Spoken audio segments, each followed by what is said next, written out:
Of all the things going on around this Vikings-Bears game, the one thing that's going to decide it is explosiveness. Welcome to the Locked On Vikings podcast.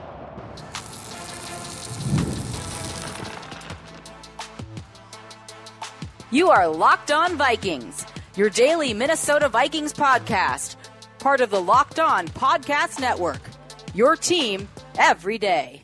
What's up, everybody? Welcome to the Locked On Vikings podcast, where we're always trying to learn something new. It's part of the Locked On Podcast Network, your team every day. Thank you so much for making Locked On Vikings your first listen of the day each and every day. I appreciate my hashtag everydayers so very much. Today's episode is brought to you by Gametime. Download the Gametime app, create an account, and use code LOCKEDONNFL for $20 off your first purchase. Today on the show, we're doing your bold predictions, as well as the Zoever under, as is tradition here on Fridays on the Locked On Vikings podcast. But before we get into any of that, I wanted to go with the key to this game for what I think. For everything we talked about with Lauren yesterday, if you want to hear more about the Bears and where they're at and Caleb Williams and all the drama that's going on, I made Lauren regale me with all of the stories yesterday on Crossover Thursday. But on the actual field, in the actual game, all of that stuff will disappear and become nothing more than context, right? And what actually happens on the field, I was thinking about the way the Vikings win and lose games, right? Doing a lot more of the former than the latter. And the way that it always happens is explosiveness. And maybe this is just because I was watching a little bit more closely Sam Darnold against Tennessee, and just I think I kind of lost track of how many really cool explosive plays Sam Darnold was generating, really big chunks. So how do you get your chunks? That is kind of how I was thinking of it. So I went into the last few games, just statistically, the last few games of the Bears, and they're on this crazy skid right now. But when I looked at the biggest explosive plays and asked how do you get those? So here's a few of their biggest explosive plays in the last three games. Washington, there wasn't one. So I did last four actually, because there weren't any major gigantic explosives in New England. There was, I think, one big scramble play that went for 2.8 EPA, but wasn't quite as big as, for example, against Washington, breakaway DeAndre Swift touchdown, or they had a very similar one against Green Bay. Both of those actually came on the same play, which was the first insight that I get from this, right? That now twice in the last three games, they have hit a double pin pull.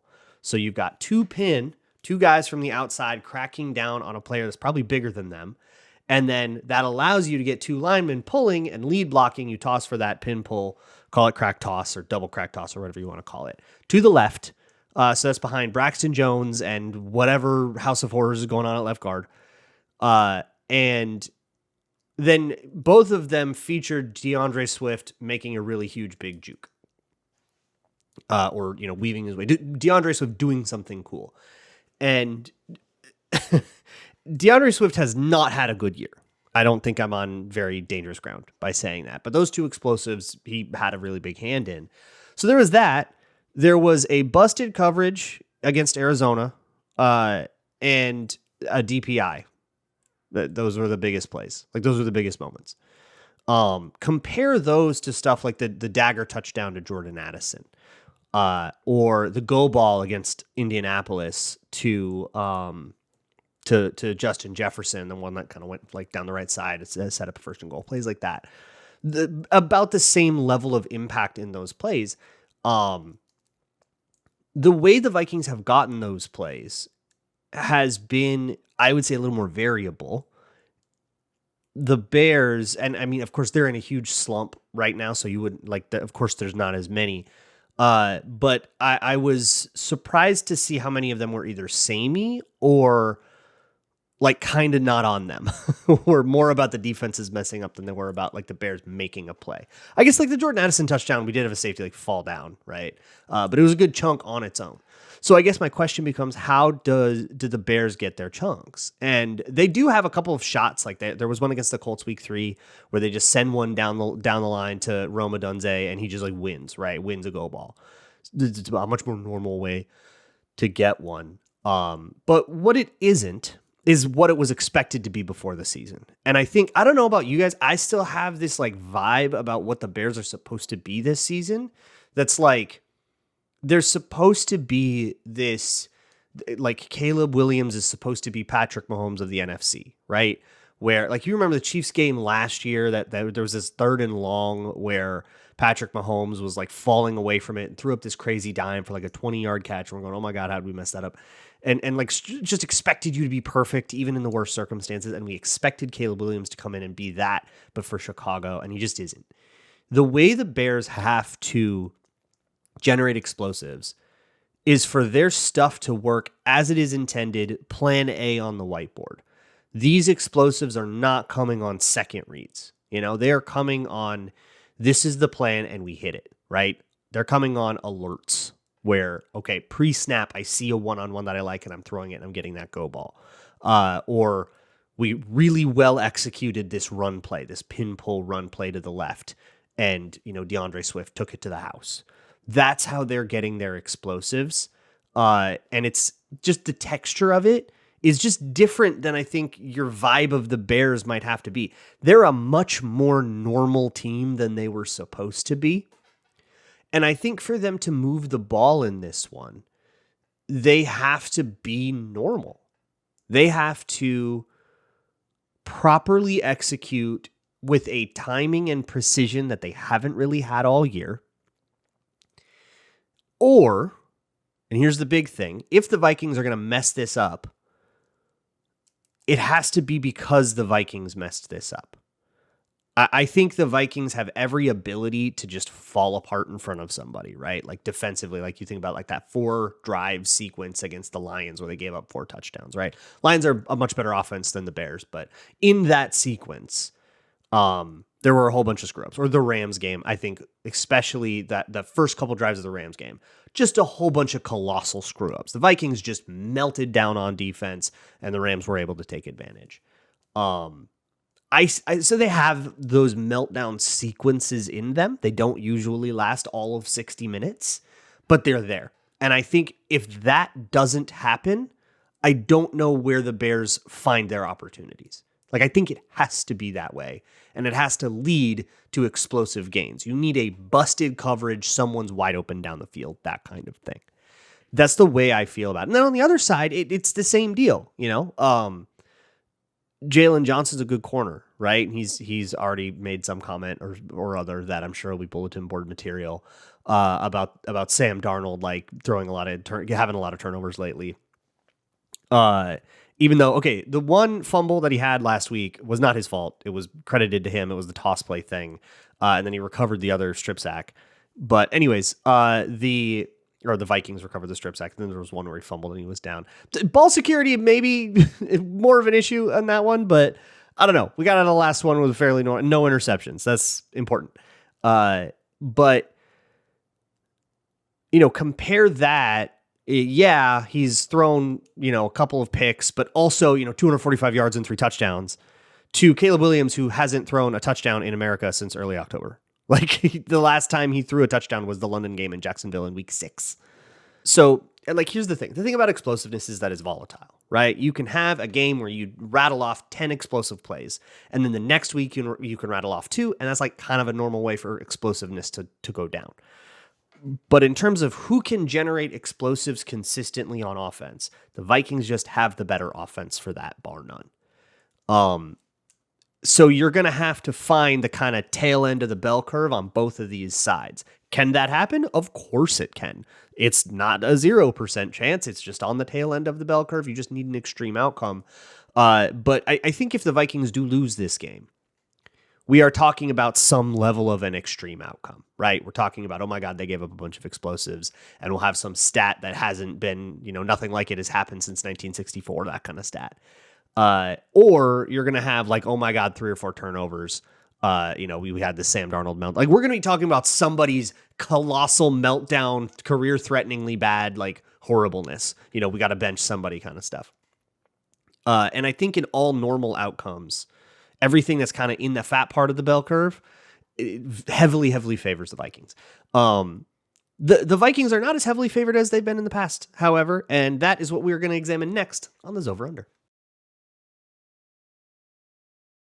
Today's episode of Locked On Vikings is brought to you by BetterHelp. BetterHelp is online therapy made easy. If you are interested in getting into therapy, but you've maybe been stopped by stuff like, I can't fit it into my work schedule, or you just don't really know what to expect, here's the thing about therapy. A lot of therapists are a lot more different than you think. A lot of people, I think, go to therapy for the first time. Maybe they don't like it, and then they think kind of all therapy is like that, and they go, oh, it's not for me. But from one therapist to the next is going to be really different for you, or at least it was for me when I was first starting on therapy, which I've been in for years now, and I highly recommend it to anybody, whether you think you have a problem or not. So if you're thinking of starting therapy, give BetterHelp a try. It's online, free, and easy to tailor to your schedule, and you can switch therapists at no additional cost if the person that they hook you up with doesn't work out for you. Visit betterhelp.com/lockedon today to get 10% off your first month. That's BetterHelp, HELP.com/lockedon.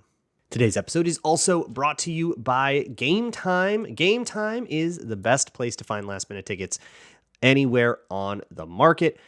On Gametime, there are two ways that you can know that you are getting the best price. First, you toggle on the all-in pricing. They will put that means that they will display the price on the ticket as you choose that you will pay at checkout. No hidden fees, no extra nonsense. This is what you pay. Full transparency, full honesty. The second thing is the lowest price guarantee. If you can find the same section and same row for less, Gametime will credit you 110% of the difference. They also have the most flexible customer service policy in the ticketing industry. I actually had an experience a couple of weeks ago with tickets to an event that didn't actually come through, and Gametime was all over it, refunded me immediately, put the investigation team on it. So I actually got to work to have an experience with their customer service. I can vouch for it. Take the guesswork out of buying tickets with Gametime Picks. Download the Gametime app, create an account, and use code LOCKEDONNFL for $20 off of your first purchase. Terms apply. Again, create an account and redeem code LOCKEDONNFL for $20 off. Download Gametime today. What time is it? Game time.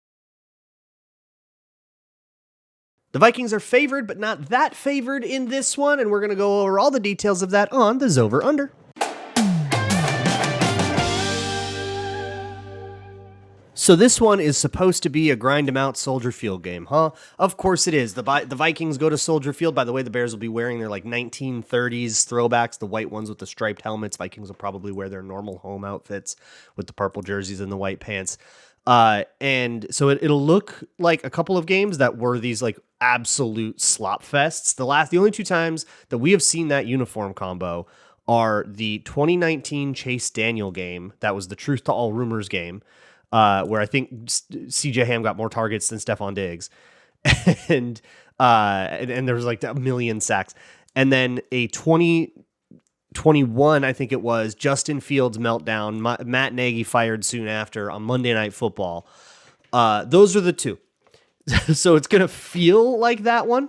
But over at FanDuel, which will be providing all of the lines for the Zoever Under as usual, here's what the Zoever Under is. We will look at the betting lines. I'm not trying to give you advice on what to bet. I'm not trying to tell you what bets I like. I'm terrible at grambling. So you don't want to listen to me do that anyways, but rather looking at these lines and trying to get a sense for what the public thinks about the game and what kind of game we're maybe in store for. What story do these tell? So this is a game where the Vikings are favored by 3.5. On the road. So on a neutral site, you could call that a 5-6 point favored, in terms of just how much better the public thinks the Vikings are than the Bears. The over-under is 39.5. So you can think of it as 21-18 or 21-17, that kind of game. That's about what that does. It's 22-19 or whatever, but normal numbers call it 21-17, that kind of game. So a fairly low-scoring game is expected, and that carries through all of the props within. For example, so we've been looking at the touchdown scorers every week here on the Zoever Under and getting a sense for okay, who is expected to score here. And for most of the games, Justin Jefferson and Aaron Jones have been minus odds touchdown scorers. That means that the market sees them as better than 50-50 to score a touchdown, but not today. Justin Jefferson, plus 115, Aaron Jones, plus 130. Those are still the most likely touchdown scorers, but Then it is rattled off. 5 Bears are the next most likely before you get to Jordan Addison at plus 300 and TJ Hawkinson at plus 340. Roshan Johnson, DeAndre Swift, DJ Moore, Keenan Allen, Romo Dunze, all less than plus 300 to score a touchdown. In terms of how many touchdowns we think they're going to score, obviously the over-under is very low. So the market is essentially telling you, we don't think a lot of these Bears are going to score. We just don't really know who's who. It's not as clear on the Vikings as it is, or on the Bears as it is for the Vikings, who the ones who get in the end zone the most often have been Aaron Jones and Justin Jefferson, I'm pretty sure at least, or the ones who are at least are most expected to do it. But like, okay, so passing touchdowns, right? The passing touchdown prop for Caleb Williams is over 1.5 is plus 205. So that's 3-1 odds that he's going to get 2 passing touchdowns. And the under 1.5 is minus 280. So you're barely going to make any money if you bet $280 on that and you win it, then you would profit 100. That's what that means. So it's you're really nickel and diming it there. And Sam Darnold's, for example, over 1.5 passing touchdowns is plus 116, much closer to even odds. So they don't expect a lot of scoring, to put it that way. And that there is nobody that is minus odds to actually be the one to score. In terms of receiving props, obviously the Bears' leading receiver expected is, well, I guess it's not so obvious, right? DJ Moore and Romo Dunze and Keenan Allen all close, all in the 40s. Obviously for the Vikings, Justin Jefferson is over 82.5. That's actually a low-ish number compared to his season. He's been averaging more than that a game. He's been averaging like 86 or something like that a game, and the Bears are seen to have a good defense, so I'm sure that kind of lowers it a little bit. TJ Hawkinson is at 35 again. What's interesting is in the last like 4 games, the Bears have given up a lot to the tight end. They've given up like 60, 70, 80 to the tight end. So that feels like a very low number to me, but I think the betting market still just doesn't quite know what to make of TJ Hawkinson and Jordan Addison as kind of like Robins to the Justin Jefferson Batman in terms of just like their passing role. The market just doesn't really know what to see there.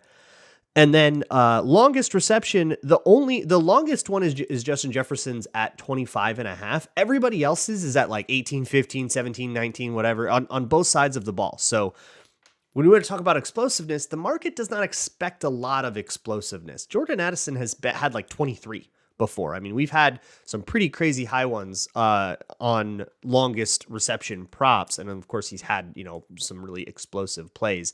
Jordan Addison is always a really interesting one on this because you're like, if he gets an explosive play for Addison, it's always a deep post or it's always a big, long thing. His explosive plays are not a whole bunch of 12-yard chunks.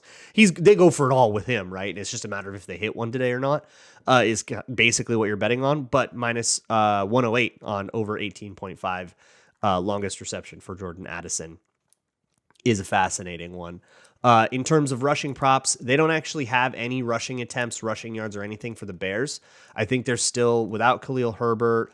DeAndre Swift has been on the injury report, so it's unclear what the role is going to be there, especially with running backs. They are really, really spooked easily, the FanDuel is, when it comes to running backs. If somebody's going to be limited all week, they're going to basically just take those props off. It could be 100% reported and very well understood that player's going to play, but obviously like pitch counts and all that stuff can sort of surprise you, and I think that FanDuel doesn't want to mess with any of that, so they'll pull them off really fast. That's why that's the case.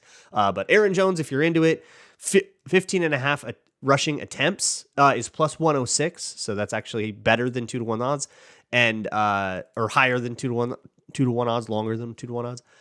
And the number today for Aaron Jones is 63.5. Basically, across the board, everything is low.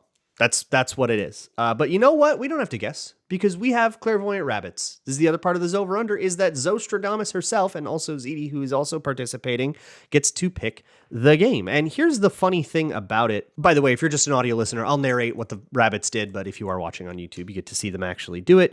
And they have this little castle that they like to hide in sometimes. And when I put the plate down, I have no idea where they're going to come out. And if I've placed it on a side that they're absolutely going to pick.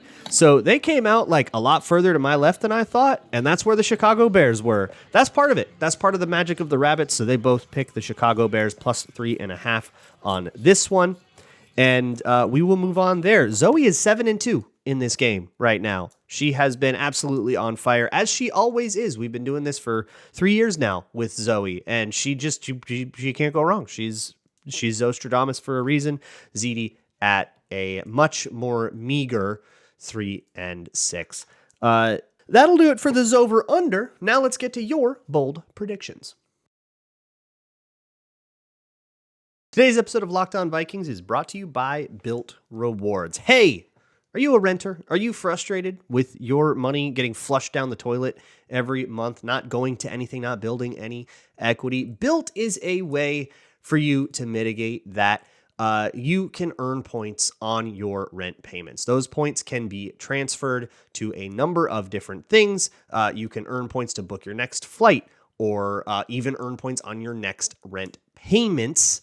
And they are changing the game, so you can actually get something back for those rent payments. There is no cost to join Bilt, and as a member, you'll earn valuable points on your rent and on your everyday spending.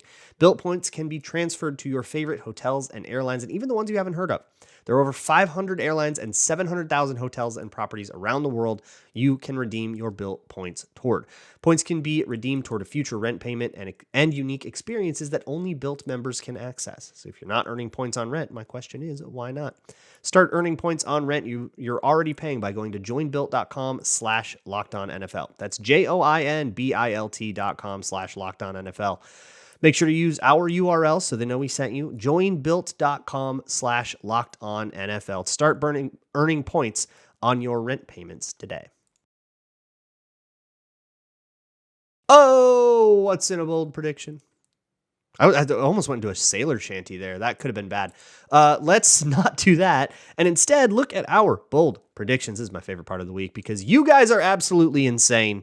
And you guys have outdone yourselves this time. This is one of my favorite bold predictions in a while. You guys got very creative with it. I love it so much. But before we get into those, we'll go into last week's bold predictions. Remember, here's the rules. If you get one right, I will find a way to work in something else into my eggs punishment that I already have to do in the off season. Because you already got one, so I will be eating 34 eggs in one waking day. Unless I get one right between now and the end of the season, I can absolve myself of this, and I will try every week.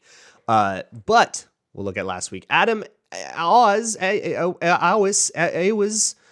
said that CJ Ham and Johnny Munt would both get their second TD of the season. Went a little bit more chalk than that in terms of our TD pass catchers.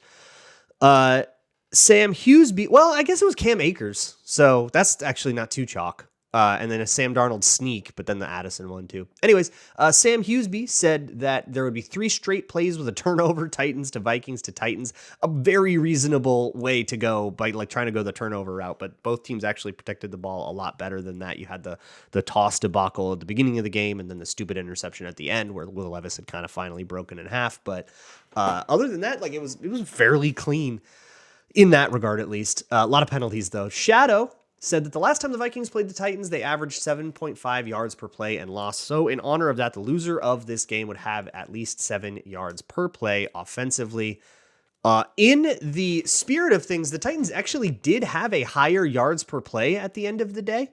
At 5.3 to Vikings 4.7, but we did not get as high as 7. Nothing is as wild. Like every 2020 game is just buck wild thing. And we all forgot about it because that year was so weird with like the crowd noise pumped in and pandemic stuff going on. And it was just an odd year on the field for the Vikings. Crazy stuff.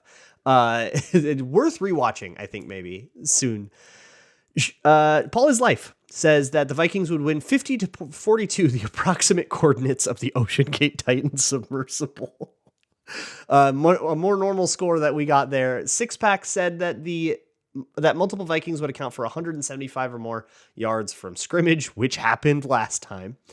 Magic Skull Bus said that in Attack on Titan, the number 13 is used in foreshadowing, and therefore it only makes sense that Levis will throw 13 passes, Pollard will have 13 rushes, and the Titans will score 13 points. So the Titans did score 13 points. You did get one of those. Will Levis had 31 attempts, so it was backwards. And what was the other one? You had Pollard with 13 rushes. Yeah, he had 15. So you got really close on that one. Like the 31 felt like the Cosmos was telling you did a good job on that. And then I predicted that Will Levis would have more rushing yards than net passing yards. Will Levis had 18 rushing yards, and he almost hit 300 passing, so we did not get there. 34 yards of sacks, by the way, so we did have more sack yards than rushing yards. But I needed that difference to be about 200 yards bigger, or for Will Levis passing to fall apart entirely. So let's move on to our Week 12 Chicago bold predictions. The first one comes from Sam, who says, Goldilocks and the Three Bears. Van Ginkel gets a sack on Williams, forces a fumble on one player, and recovers a fumble on a different Bears player. Okay, so I love the story you've told here. Beautiful stuff. But what this needs to be then, so like he'll force a fumble on DeAndre Swift, but then he'll recover a fumble that like Cole Kmet fumbled or something like that, right? Like the fumbler has to be different each time. I think that's what you're getting there. And I will say that the fumbler can be, well, no, it's the Three Bears, so it has to be three. So it can't be Caleb Williams. It can't be like forcing a fumble on Williams can't count for this. You have to have three separate Bears involved in these three Van Ginkel plays. I love that. I love the idea of this being like a turnover fest for the Vikings. It is like every game is like that. But the thing about the Bears is they're one of the best takeaway defenses in the league. So the ball turning over back and forth could absolutely be a way that this one goes. And it just has to be like the Van Ginkel show.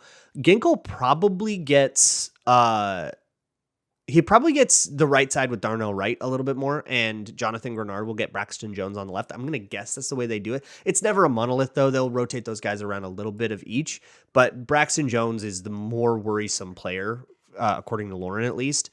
Like Darnell Wright has been at worst fine, according to my understanding. Like he's been not the problem on that whole line, is I guess the way I'll put it. But you know, I mean, he's not Trent Williams either, right? Rylan Swenson says that to prove preseason talking heads wrong about wide receiver cores, the Vikings will have 5 players with more receiving yards than any Chicago Bear. So we actually had to negotiate this one a little bit. This is where we landed. But do y'all remember that? Do y'all remember the Bears are the best rookie quarterback situation ever? And it took until like week 5 for people to be like, Caleb just needs an offensive line. It's like, I thought the point was that he already had it. And he just needs the receivers to pull it together. It's like, I thought those guys were the best ever. Turns out, I even saw somebody say today, I forget who it was. I wouldn't put a name on it anyways, because I'm not trying to like call anybody out.